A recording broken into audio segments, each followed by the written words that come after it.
So I've done videos talking about my video game memories of Pokemon Generation 1 and Pokemon Generation 2. Generation 3 is an interesting one for me because this is when this one's a little bit different than Generation 1 and 2. So when Generation 1 and 2 had come out, I was really into Pokemon. I got into it when Generation 1 came out. I was super into the franchise. Then when Gen 2 was announced, I was right on that bandwagon, reading up on the magazines and checking out the internet about what was going on. I got a pre-release bootleg version of the game. But after Gen 2, my personal interest in Pokemon had kind of waned a bit, and the popularity of the series had kind of gone down a bit as well, overall, because Pokemon in the late 90s, early 2000s was just pop culture everywhere. Then it started to die down a bit. Not saying it's not popular or the games aren't good, because the games are good. I'm going to get to that here in a minute. But during that time period, I had graduated high school. I was kind of working. I had really started to work a lot, like actually have a job. And I started to go to college shortly after that. So my priorities had kind of waned. And so as a result of that, I never played Generation 3 when it first came out. Obviously, Ruby and Sapphire were the first ones, followed by Emerald. And then we had the remakes of, well, we're going to get to that. So anyways, because of other priorities in my life, I actually didn't play this game right away. It just was a little while later after I started playing this game. I started out by playing Ruby, I think, and then I played Emerald. I never played Sapphire, but really at the end of the day, it doesn't really matter. And this was the first Pokemon game on the next generation console, which was, of course, next gen back then, and that's the Game Boy Advance. Now, the Game Boy Advance was such a great freaking game system. Yeah, the original Advance had problems, but by the time the Game Boy SP came out, I loved the Game Boy Advance, and I loved the library of games the Game Boy Advance had. I might actually do a whole separate video one day about my memories of how much I loved Game Boy Advance. And it's cool because the original Game Boy had been around for so many years. I mean, that system lasted a decade, folks. It had been around in prominence for so long, and Pokemon was the game that really revitalized that handheld system. And having Nintendo move on and do the Advance and kind of say, okay, we have a new handheld system, really secured Nintendo as being the king of the handhelds. And even to this day, Nintendo has not been beaten. You can make an argument that PlayStation 4 is better than, Wii U or Switch and all that. That's fine. You can debate that all day. Nothing wrong with that. But when it comes to handhelds, the PSP and those PlayStation handhelds just couldn't hold a torch to the library of games. Not so much the graphics and things like that, more so the library of games that Nintendo always puts on their systems, 3DS, DS, Advance, etc. So having this Pokemon Gen 3 be on Advance was great because it allowed a graphical update to the game. The game looked so much better. It was still familiar, it was still Pokemon, but it looked so much better than the predecessors. It had moving graphics during battles, it was in color, like many more colors than the previous game, and it changed really how the game was played because now we're going into the Hoenn region. And it was interesting because, as I was playing through Generation 3, I wondered, okay, are they going to do the same thing where you go from Hoenn back to Kanto or back to Johto? I had wondered if they were going to do that, sort of like how in Johto you go back to Kanto, and they didn't do that, which was a disappointment, I'm not going to lie. But what they wound up doing was they wound up giving you an entirely other game with Kanto, which was, of course, Pokemon FireRed and Leaf Green. So what they did with Gen 3, before we get to those, because I got a lot of good things to say about those, is I liked that they introduced the berry system, although to be honest, I never really used the berries that much. The 2-on-2 battles was really interesting. That was something that was unexpected and something that I think was never really fully utilized as much as I had wanted it to be, then. But that had kind of changed things because then you had to strategize combo battles. Like you could have two of your Pokemon work together in these combo battles, so you had to think about not just what moves to give your Pokemon, what moves to give them for combo battles, but the thing is, and how to make them work with other Pokemon. But the thing is, I don't think that was fleshed out enough. I think that was a great idea and concept. It worked a little bit, but I think it could have been really fleshed out. maybe if they had more of the 2-on-2 battles. Now, I just want to say before I go on any further, when it comes to the other stuff like the movies and the anime, at this point I was completely checked out. I never saw any of the anime. I don't think I ever saw a single episode of Pokemon Advanced Adventure or whatever it was called, Pokemon Advance. I don't think I ever saw a single episode of that show to this day. I never watched the anime, and I never watched the movies. I was checked out of that. But the games, on the other hand, I would play. And I also was introduced to the Pokemon manga with Red, which I thought was really... I mean, the Pokemon manga is like... God, it's just so much better, you know. It's like you hear these stories of like the Power Rangers comic book or the Darkwing Duck comics, and you hear all these great things like, oh yeah, well, you know, the TV version's whatever, but the comic is better. That certainly held true to the Pokemon manga, which was a lot older at that time, but it was still something that I had never read until then. I loved it. I actually stopped reading it, but at the time I enjoyed the heck out of it, and I would go back again if I could. I noticed some people in the previous video were criticizing my pronunciation of certain Pokemon, which they're right. I mean, I fucked up some pronunciations, but that's mostly because I never watched the anime, or I stopped watching the anime after a certain amount of time. I didn't really pay attention after Pokemon 2, I think it was. Like, I missed a lot of the Johto stuff as well. So if I mispronounced a Pokemon, you know, based on how they said their name in the anime, that's why. I just never really listened to how they sounded. I only read them and pronounced them as best I could there. Because by that time, I just didn't care. The anime just didn't do anything for me. Ash really kind of pissed me off in the anime with decisions he made. He's not a great hero. Red, I think, is much, much better of a trainer. I just felt like, you know, it was like whatever. Now, speaking of, you know, the game and sort of the things that make it the pros and the cons, when it comes to Gen 3, I love the Hoenn region, and I loved a lot of the new Pokemon. But one thing that I started to notice with Gen 3 is that the trainers kind of became a bit less interesting. Like, most of the trainers to me were, by the time you got to Gen 3, the 8 gym leaders, I guess you can call it. Like I said trainer, I meant to say gym leader. The gym leaders in this game I thought were...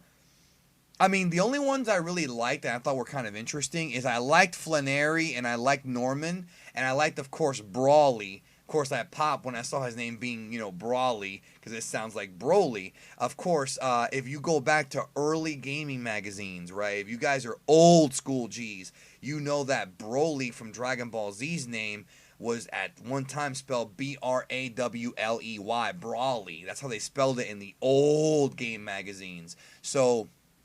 you know, that was cool. And I loved how when you go after the Rain Badge, you got to fight 2 trainers. I thought that was really, really cool as well. And even though I liked the post-game, all the stuff you do there, I wasn't a huge fan of the final boss in this game. I just thought it was a bit of a step down and kind of rehashing the same thing over and over again.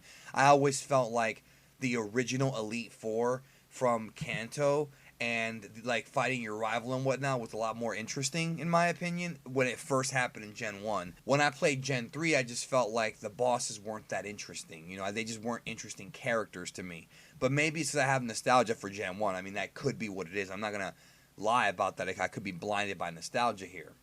Now, when it comes to the Generation 3 starters, here we have Treecko, Torchic, and Mudkip. Now, Mudkip had become a meme for a while, I remember. I didn't really understand the meme. And, you know, Treecko, Torchic, and Mudkip, I actually like all 3 of them. I'm a big fan of all 3 of these starters. Some of the later starters kind of got a little lame, but I like these guys a lot.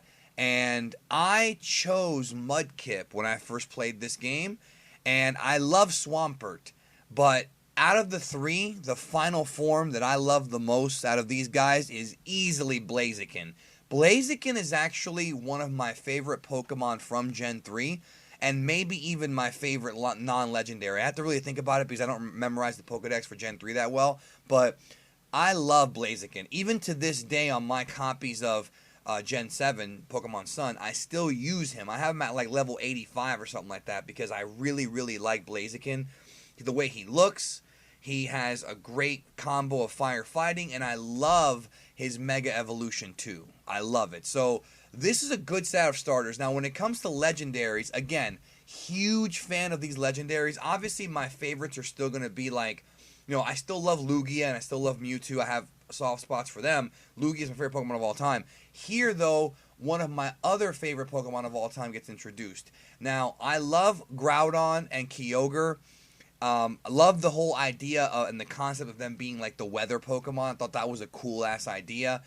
That being said, Rayquaza, and I used to call it Rayquaza, but Tengen Kage corrected me because it's supposed to be a pun on earthquakes, Quay. So it's Rayquaza. Rayquaza is one of my all-time favorite Pokemon. Just look at this freaking guy. He's a big, giant, scary-looking snake, sort of like, serpent thing, dragon, serpent gimmick thing, like Gyarados, but way stronger, and he has control over, like, the weather and whatnot, the earthquakes. Rayquaza, I adore Rayquaza. Now, in addition to Rayquaza, because this game really kind of overdid it with the legendaries. It really kind of did. There were more legendaries in this game than any of its predecessors, but I think Gen 4, I forgot the amount, but I think Gen 4 might have the most legendaries of any game. Actually, Gen 7 probably does if you include the Tapus, because Gen 7 really hit you with a lot of legendaries. But this game had a lot more. So in this game, not only did you have, the Weather Trio, which I thought were awesome. They were the mascots of the game. You also had Latios and Latias. Now, Latios and Latias were the stars of Pokemon Movie 5, which I don't think I ever saw it. Did I see that movie? I don't think I ever actually saw the entire movie. It was in theaters. It was the last one that was in theaters. And I love the way that Latios and Latias look. I love their look, because they were basically like mutant versions of the legendary birds, but they're really not. They're the Eon duo or whatever. They look really cool. They look like, they could be related to Lugia in a way. Like, they're like brother and sister of Lugia, even though they're really not. I love that look, but I never used them. And even when I rebooted them into Gen 7, which I've been playing a lot lately, I still don't use them. They're just not that great in battle for me. Now, if you have had better experiences, or if you know a trick to using them better, let me know in the comments. But I was just never big on using them in battle. The same thing goes with the legendary Beast Guardian things. What are they called? The Regice, Registeel, and Regirock, right? Now, I absolutely love these guys. I love the legendary Titans. Titans, that's what they're called, Titans. It's been so many years. Guys, I'm not scripting this. This is all unscripted. I love those guys. The legendary Titans, Regice, Registeel, Regirock. These are some of the coolest looking Pokemon ever. They're these big, like, stone guardian things that are alive. They look freaking cool. But again, I never used them. I never thought they were that cool to use in battle.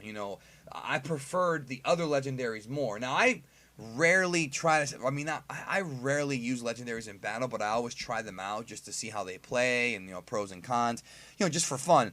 Not against, like, friends, but more so against, like, the Elite Four and, things like that, the bosses. And I just didn't find any connection with these guys. I just didn't. They didn't play that well. But that being said, though, they look freaking cool. I love their lore, like how you have to unlock them. But, man, that Braille puzzle, I hated that Braille puzzle, dude. That was one of the most annoying things in any Pokemon game, was that Braille puzzle. I did not like the Braille puzzle at all. Not a fan. Now, when it comes to pseudo-legendaries, Gen 3, I think, is the only gen that has two of them, and that's Salamence and Metagross. Now, I'm a big fan of both of these. Again, a lot of people say that with Gen 3 is when the Pokemon designs took a downturn. Like, there's a lot of fans say that the way that Pokemon looked in this version was bad. I disagree. Now, I know that Salamence looks kind of weird, but I love the way he looks. I know a lot of fans don't like the way he looks. I love it. I love how he's a big, scary, like, dragon with these, like, really hard-looking wings. Like, I like the way he looks completely. And I like Metagross as well. That Steel Psychic type I thought was really, really useful. And I like Salamence a bit more, to be honest, because I thought, I had put all the right, I guess, TMs or whatever on Salamence to where he could wipe out entire teams by himself. I've really built him up big time. Even to this day, like, I still use him regularly. I'm always going to love Tyranitar and Dragonite. I think probably my favorite of the original first three gens as far as, like, pseudo-legendaries is probably Tyranitar, I would say, even though I like Dragonite a lot. But I still have a lot of love for Salamence and Metagross. And I love the way Metagross looks. It's like those kind of steel types that are kind of half, like sort of synthetic skin, like with metal on it. I love that. I love that whole idea. You know, I actually forgot to talk about how much I like Steelix in the Gen 2 video, but I like the Steel types a lot. Just the way they look, most of them look kind of cool, even though some do look kind of cheesy, but most look kind of cool. Now, when it comes to mythical Pokemon, okay, I did not ever play with the Gen 3 mythicals until way later when I had got an emulated copy of Gen 3. I did, you know, Game Shark the game because it was an emulator, so I was like, whatever, I'm just going to play it on my computer, you know, I already own the actual game, I can legally do it, so I figured let's play through the game again. And then we got to mess around with the two mythicals, which was Deoxys and Jirachi. Now, Jirachi to me just looked like he was basically the same thing as we had seen with Celebi and with Mew. Like the whole like really small kind of cute Pokemon that has this really scary power. And I like the whole kind of, you know, the lore behind Jirachi. You know, I always loved like the lore behind the Wishmaker or whatever it's called. You know, it was Steel Psychic, you know, which again, I like that combination. But it was just not, it was just more of the same to me. But I like Jirachi, I just thought it was more of the same. Deoxys though, boy, I love Deoxys. First of all, Deoxys is really powerful. I think Deoxys might be the first Pokemon to ever have like multiple forms in battle. I think that might be the first one. I could be wrong on that. I'm not an expert on this. And I love the fact that he's basically an alien. He's like a space virus. This was so cool. Like, I didn't want Pokemon to get too celestial too soon, but having the first sort of alien Pokemon come in, and the way he looked with the tentacles, and just, Deoxys was a scary, to this day, Deoxys is one of the scariest looking Pokemon. Like, when you think about, like, let's say Pokemon was real. Let's say you were, you know, Satoshi, or Red, or Ash Ketchum, whatever, and you lived in this world, and you saw Deoxys in person, that's one of the, and they're all scary, like, you know, freaking, you know, Dragonite, even though he has like a kind of a cute face or whatever, or Tyranitar would scare the shit out of the big monsters, but Deoxys is one where, like, even if you had like weapons, you'd be afraid to fight this thing with the tentacles and just, oh man, I love Deoxys, and it's a shame that I can't import him into. I have him only on my emulator, so I cannot import him into my current game. Because I really like Deoxys, dude. The whole idea behind him was one of my favorite things about Gen 3. And then later on, I found out that you can actually get Deoxys in the game. Like, you don't have to use the Game Shark or go to a special event. You can get him in the game. And I was like, really? And I never went back to do it. I never went back. Maybe I should go back to do it now. I don't know if my save file's still there, but either way, I love the mythicals here. There was two of them, so they started to really expand that out. Now, when it comes to my personal favorite Pokemon to use, non-legendary, non-starter in Gen 3, I did think the Gen 3 roster, even though they looked cool, was a tiny bit of a step down. And I'm going to get to the remakes here in a minute, because I know some of y'all are probably waiting for that. Some of these designs for Gen 3 were just wacky. Like, for example, the Ludicolo, the Mexican grass type. That's wacky to me. You know, I thought that was very wacky. Not one of my favorites, even though I thought he was okay. I like that water-grass combo because it's two starter type combos. Like, I really like that. Very useful. Not one of my favorites, though. I liked Ninjask. I thought that was a cool one. Didn't use him too much, but I did like him. Wailord is one that I really, really love. The whale. I mean, what could you not love about that? Nosepass, I thought, was one of the stupidest looking Pokemon they've ever done. Not a fan of it. Again, I can see why people think that Gen 3 was a step down in designs, because there are some really dumb designs, but there's a lot of good ones too. Milotic, if I screwed the name up, I'm sorry. Like that one a lot. Flygon was also one of my favorites. Still is. I always thought that Flygon was a pseudo-legendary. I always thought that, you know, him being ground and dragon was, but I guess he doesn't really count. Big fan of Flygon. Let me think. Who else do I like from Gen 3? Thinking here. Who did I use? Plussy and Minoon or whatever, like the plus and minus phony Pikachus. I didn't really care that much. They were a cool concept again, but I didn't really use them that often. I'm trying to think. Vigoroth I thought was pretty cool as well. I used Vigoroth a little bit. I'm trying to think of who else. Absol. Absol's another one of my favorites. Really like Absol. Thinking. Like Gen 3 really wasn't. I do agree that the Gen 3 roster is not as good as Gen 2 roster, but there's a lot of cool ideas in Gen 3. But I did feel it was a bit of a step down, like as far as cool stuff goes. Trying to think who I'm missing here. That should be it. I mean, there weren't that many favorites. I mostly used a lot of the old ones. A lot of the new Pokemon for this gen just weren't that interesting, honestly. They really weren't. But it really, the designs are still okay, but there are some dumb designs, you know. But things get even stranger later on when you have, like, ice cream cones and things like that as Pokemon. So, the thing about Gen 3, let's talk about the remakes, is they released Fire Red and Leaf Green. Now, I was so excited about this because not only were these legitimate remakes of the first two Pokemon games, Red and Green in Japan, but they could integrate with Ruby, Sapphire, and Emerald, so you could swap Pokemon back and forth. So I could import what I caught from the other game into this game and whatnot. Now, I love that because a remake of Gen 1, so even though I was very let down that you couldn't go back to Kanto again like you could in Gen 2, I was so happy they remade this game because when I picked up, I think I picked up Leaf Green. That's the one that I picked up.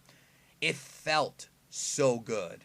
It was such a great experience to go through that game again. And this time, it's different because this time, yeah, you still got the Gen 1, Pokemon that we all love. Bulbasaur, Charmander, Squirtle, going back to the classics. But you can do double battles. And you had more stuff to do in the post-game. And I actually thought Fire Red and Leaf Green was a great freaking idea. Great idea. And really helped, expand your Pokedex because now you had the Gen 1 stuff. And you even had some Gen 2 stuff in there, integrated little by little into the remakes. And I thought that was kind of cool too. Like, for example, in the post-game of Leaf Green and Fire Red, you, when you beat the game or whatever, you actually get Entei, Suicune, Raikou, the beasts roaming around Kanto, and you got to catch them. I thought that was really cool, depending on which starter you picked. But again, it also required replay value because you have to, Bulbasaur, Charmander, Squirtle, or you can trade with somebody. But I didn't know anybody to trade with at the time, because I played the game late and I didn't have that. I graduated, my friends had moved on. It was just, some still played, but not like hardcore. So it was cool. It had replayability, but it was cool that they had put that in there as, a reward for kind of playing the game over again. You get to get these Gen 2 guys. Because you couldn't import the Gen 2 games into Gen 3. I don't remember you being able to do that back then.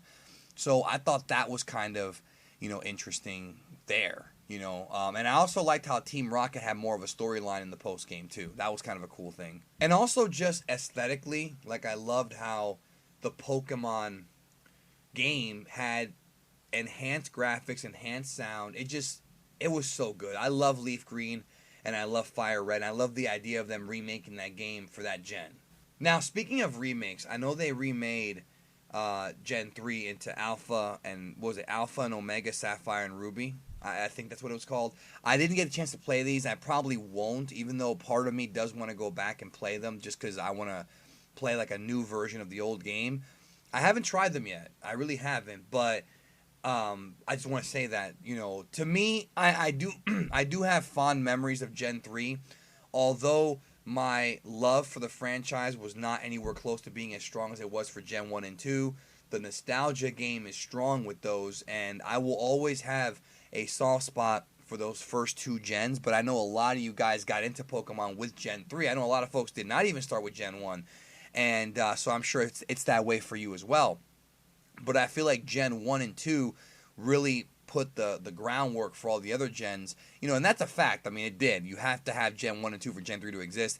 I did think that even though Gen 3 was a step down, there was a lot of things they did right. Like obviously the enhanced aesthetics of the game, and I love Rayquaza and Deoxys. There's a lot of really cool stuff in Gen 3. So I do have fond memories of it. Now, unfortunately, I never got to finish Gen 4, 5, or 6. I never did. I played a little bit of Gen 4, very little, like years ago, like 4 or 5 years ago, and I never even touched Gen 5 or Gen 6. I never even touched them, so I will not be doing videos on Gen 5 or 6, but if you want me to do videos on Gen 7, I'd be more than happy to, but I never got to play Gen 4, Gen 5, or Gen 6. I never got to. I never played X and Y, Black and White, any of those. At that point, I had checked out. I didn't even get it. Here's a story. I got a DS in 2006, I think, and somebody stole it. Somebody jacked my DS with my Star Fox game in it, and I had to go back later on and rebuy my DS. So when I got my DS stolen, I forgot. I don't even know how the hell I even got it stolen, but when I got it stolen, I didn't even buy another one for years because I was so pissed that it got stolen. You know, I bought it new. So that's another reason as to why I never got to play him, because I didn't even have a DS for a long time, and I was so mad it got stolen. I didn't even want to play any games on it. You know what I mean? Because I was so mad. So overall, those are my memories of Generation 3. Let me know your memories in the comments, of course, and if you want me to do Gen 7, let me know. But Gen 4, 5, and 6 are just a blur to me. I mean, I know about them. Like, I know about, what's in them a little bit, but I never played them all the way through, so I can't give you, like, an entire... there aren't that many memories, dude, so it's not even worth doing a video on. Let me know. Thank you, guys. And I'll be doing more of these video game memories, like mini podcasts, because they're fun. I like talking about this kind of stuff. I might do one on the Switch and kind of my thoughts on that. So, thank you, guys, and I'll see you soon.